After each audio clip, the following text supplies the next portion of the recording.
Salut à toi! Dans cette vidéo, dans ce podcast, je vais t'expliquer quelle graisse consommer pour perdre du gras et être en pleine santé. Si tu ne me connais pas, je m'appelle Thomas, je suis coach sportif depuis 13 ans maintenant. Je suis expert en perte de poids pour les papas occupés, puisque j'incarne évidemment ce type de profil. Donc là, l'idée, si tu es un homme, un papa occupé, que tu as plus de 35 ans et que tu veux perdre de la graisse, je vais t'expliquer aujourd'hui comment et surtout pourquoi les graisses dans l'alimentation sont capitales. Elles ont été finalement diabolisées pendant de nombreuses années, aussi diabolisées dans certaines formes de régime, alors qu'en fait toutes les graisses ne se valent pas. Il y a quelques années, tu vois, je prêtais pas attention forcément aux bonnes graisses. J'étais plus sur les protéines, sur les glucides. Et je pense qu'en dernier lieu, c'est le macronutriments sur lesquels on fait attention, ces fameux bonnes graisses. Vraiment en consommer, et consommer surtout les bonnes, c'est vraiment un facteur capital pour perdre. Tu sais, nous les hommes, c'est les bourrelets, les poignées d'amour, la graisse au-dessus du nombril, mais aussi pour cet aspect santé qui est de limiter finalement l'inflammation. Donc un aspect santé qui est super important. Dans un premier temps, tu sais, la graisse, on va dire qu'il y a deux types de graisse qui se logent. Il y a la graisse abdominale qui vient vraiment juste au-dessus, on va dire que c'est de la graisse sous-cutanée, okay, qui est juste en dessous la peau, qui vient se loger et qui est plutôt d'ordre, on va dire, esthétique. C'est celle qu'on veut enlever quand on veut voir les abdos. Après, c'est pas très grave en soi, c'est quelque chose qu'on peut éliminer rapidement et surtout de façon durable quand on met en place les choses et quand on a un plan d'action clair et qu'on surtout évidemment on est régulier. Après il y a un deuxième type de graisse qui est beaucoup plus dangereux sur le long terme, c'est la graisse viscérale. La graisse viscérale, c'est celle tu sais qui est justement, comme son nom l'indique, au niveau des viscères, entre les organes, et celle-là, elle est sournoise, parce que elle peut, au niveau des cellules, ça peut être très dangereux de garder cette graisse à long terme, parce qu'elle va stocker un certain nombre de cellules, de mauvaises cellules. Elles vont se nourrir justement de cette mauvaise graisse, et c'est en ça où je pense que c'est super important aujourd'hui de diminuer grandement cette graisse viscérale. Là, il y a 4 phénomènes que j'aimerais t'énoncer dans cette vidéo qui se produit quand on prend du poids et quand on prend de la graisse. Le premier, c'est une sécrétion trop importante d'insuline. L'insuline, tu le sais, c'est l'hormone qui va faire monter le taux de sucre dans le sang et surtout qui sert à stabiliser le taux de sucre dans le sang. Aujourd'hui, avec l'alimentation industrielle, le problème, c'est que de nombreuses choses sont sucrées et des fois on prend un produit et on ne se rend pas compte du sucre qu'il y a dedans. Et c'est vraiment un problème parce que ça fait monter beaucoup trop le taux d'insuline. Et le problème, c'est qu'après, il y a le fameux coup de pompe et surtout, on va stocker en fait ce surplus directement en fait dans la graisse de réserve. Donc ça, c'est super important. Je te donnerai les tips à la fin de ce podcast, de cette vidéo, pour justement faire attention à cette montée d'insuline. Donc ça, c'est la première chose. Sécrétion trop importante d'insuline. La deuxième chose, c'est la sécrétion trop importante de cortisol. Le cortisol, c'est l'hormone de stress. Alors quand on parle de stress, on parle, du moins on pense à la tête, vraiment le mental qui tourne tout le temps, les ruminations parce que charge de travail, parce que charge familiale. En plus ça dépend évidemment du tempérament, mais souvent on cogite beaucoup trop et on n'arrive pas à se déconnecter. Donc ça, c'est un certain stress, ok, les pensées négatives, se rabaisser, les mots aussi qu'on prononce, les personnes aussi qu'on côtoie et la charge cognitive qu'on se met au quotidien. Donc ça, c'est un premier stress. C'est vraiment pas bon pour la perte de poids. Il y a aussi le stress qu'on peut se mettre quand on fait trop de sport.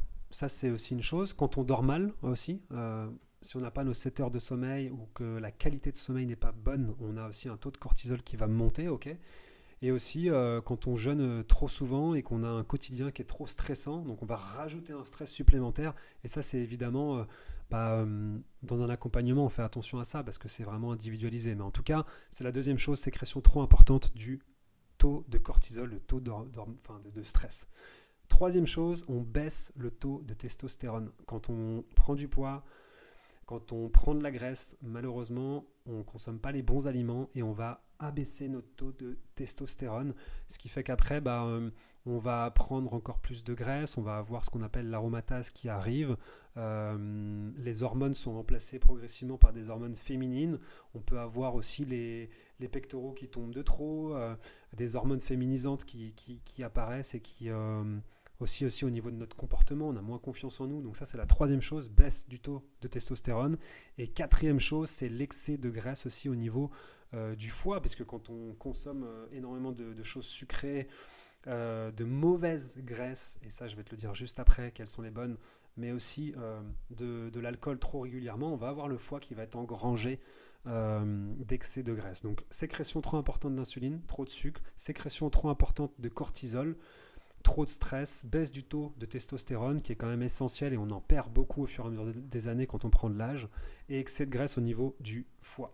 Et ce qui est dangereux en fait, ce qu'il faut bien comprendre, ce qui est dangereux à long terme, c'est de garder cet excédent de graisse viscérale plus que abdominale, parce que ça crée de l'inflammation. En fait, ces graisses-là, elles sont mauvaises parce qu'elles vont alimenter ce circuit de l'inflammation. Ça va devenir une inflammation chronique. Donc ce qu'il faut bien comprendre, c'est que nos graisses de réserve, elles communiquent et elles sont très réceptives à ce qu'on le mange en fait. Donc il faut faire la différence entre les mauvaises graisses et les bonnes graisses dans notre alimentation. Les mauvaises graisses, ça va être les graisses saturées, ça va être les graisses hydrogénées, ce qu'on appelle aussi les graisses pro-inflammatoires, c'est les graisses oméga 6. Il y en a beaucoup trop dans notre alimentation.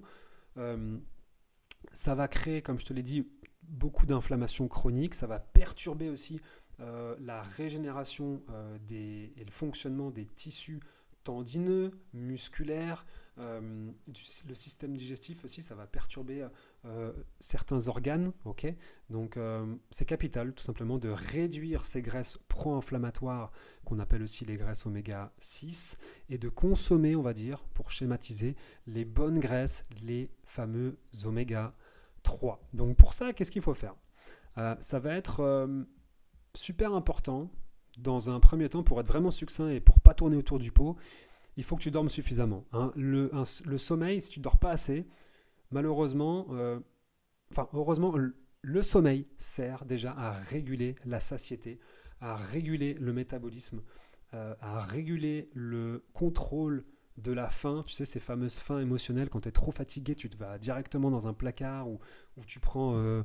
tu te diriges vers des choses qui sont caloriques, sucrées ou alors très gras. Okay, donc il faut faire attention aux fringales, tout ce qui est riche en graisse. Tu vois, donc le sommeil est super important. Je te conseille vraiment de dormir au moins 7 heures et d'avoir un sommeil de qualité, de te coucher le soir à la même heure et de te lever aussi le matin à peu près à la même heure chaque jour de la semaine pour avoir le bon rythme circadien, ce rythme jour-nuit que le corps identifie, c'est super important. Donc ça, c'est la première chose pour une perte de graisse, c'est vraiment fondamental.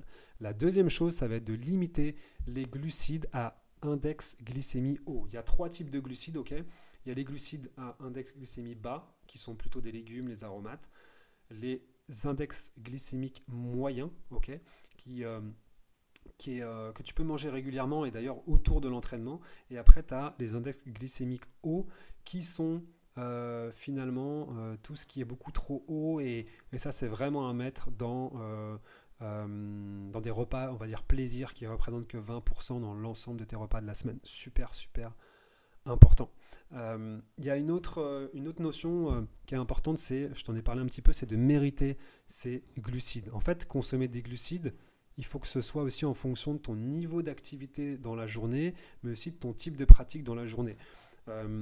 Si tu es un ouvrier, tu es souvent sur le chantier par exemple, et que tu as un boulot qui est très physique, ou alors je sais pas moi, tu es paysagiste ou tu es souvent dehors, tu fais un travail physique, tu imagines bien que la dépense physique va être bien différente que quelqu'un qui est assis devant son bureau, devant un écran toute la journée. Donc ça va dépendre aussi de ton niveau d'activité. On parle de mériter ces glucides dans le sens où tu vas faire une séance par exemple le matin, tu vas pouvoir manger des glucides à index glycémie par exemple moyen autour justement de ton entraînement. Ça peut être le matin, ça peut être le soir, mais joue-la comme ça et tu vas voir que ton corps en aura besoin. Tu vas avoir vidé en fait le glycogène dans ton foie, dans les muscles. Tu auras besoin de ce sucre, de ce bon sucre, à condition que le taux de sucre ne monte pas trop. Ok, donc ça, super important. Mériter ses glucides, c'est vraiment un bel adage, on va dire. Ensuite, ça va être de stopper toute la consommation de plats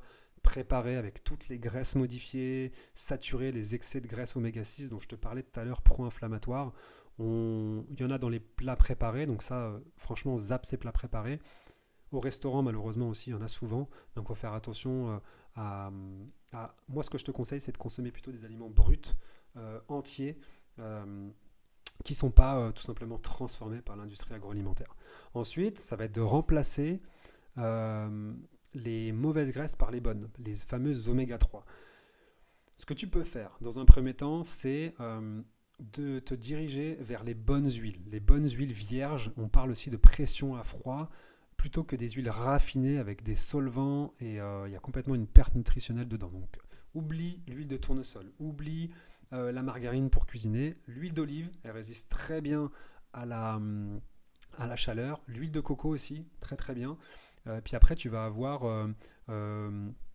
l'huile pour les salades, pour assaisonner, l'huile de colza, l'huile de noix, l'huile de caméline, l'huile de lin, tout ça c'est super bon en oméga 3. Après tu as les œufs. Les œufs c'est super parce qu'il y a la lécithine dedans, c'est le fameux jaune d'œuf, tu sais. Là il y a des bonnes graisses dedans à condition que tu les prennes, encore une fois, code 0 ou code 1.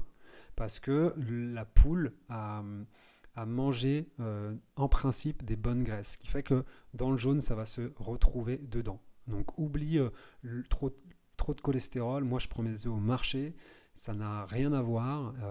Je sais ce qu'elles mangent et je prends 4 œufs par jour le matin à mon petit déj et mes analyses de sang sont nickel, tu vois. Donc voilà, les œufs, super. L'avocat clairement c'est un produit magique. En général je recommande la moitié d'un avocat dans le repas, c'est top. C'est vraiment des sources de bonne graisse. Tout ce qui est fruits à coque aussi, les amandes, les noix de cajou, les oléagineux, c'est juste magique. Évidemment non sucré, non salé, mais c'est top. Ça, tu peux les emmener en plus facilement avec un fruit de saison, par exemple, pour une collation, c'est vraiment top. Après, tu as tous les petits poissons gras. Ça va être les sardines, ça va être les maquereaux, si possible frais, ou alors tu les prends congelés, ou alors en boîte. Et puis ensuite, tu vas aussi avoir le saumon qui est très très bien. Et puis ça va être les purées aussi d'oléagineux, les purées d'amandes, les purées de noix de cajou. Tout ça, c'est vraiment top. Donc vraiment, concentre-toi là-dessus. Et n'oublie pas que ces bonnes graisses, elles sont là pour que tu perdes du poids, que tu perdes de la graisse, pour aussi régénérer encore une fois les cartilages, le collagène, c'est super important. Elles ont aussi un intérêt pour le fonctionnement cérébral. Donc vraiment, voilà, elles sont anti-inflammatoires. Les oméga 3 sont anti-inflammatoires. Mets-les dans ton alimentation parce que le corps n'en produit pas, donc il faut en apporter, ok. Mais tu peux aussi les prendre sous forme de complément à condition que tu aies déjà les bases. Mais ça fait vraiment la différence si tu veux accélérer ta perte de poids. J'espère que cette vidéo t'a plu. Je t'invite à liker, ça fait toujours plaisir et ça me motive surtout à créer plus de contenu. Et si tu es perdu, si tu as besoin de soutien, si tu as besoin de conseils stratégiques, tu peux prendre un rendez-vous d'orientation avec moi. L'idée, c'est de voir où tu en es aujourd'hui, c'est quoi la situation actuelle, où est-ce que tu es bloqué, qu'est-ce qui te manque clairement, quel obstacle tu n'arrives pas à franchir. Peut-être que c'est juste le plan clair qui ne va pas, peut-être que tu as la motivation, mais après tu n'arrives pas à durer dans le temps, et dans ce cas-là, je peux te proposer un accompagnement. Mais déjà, dans ce rendez-vous qui est totalement gratuit, sans engagement, on peut déjà parler de là où tu en es, là où tu veux aller, quels sont les obstacles, et je pourrais déjà te donner gratuitement un plan clair pour que tu sois, pour que tu mettes en place les choses. Je mets le lien juste en dessous. Merci d'avoir suivi cette vidéo et applique et tu verras, ça fait grandement la différence. Bye bye.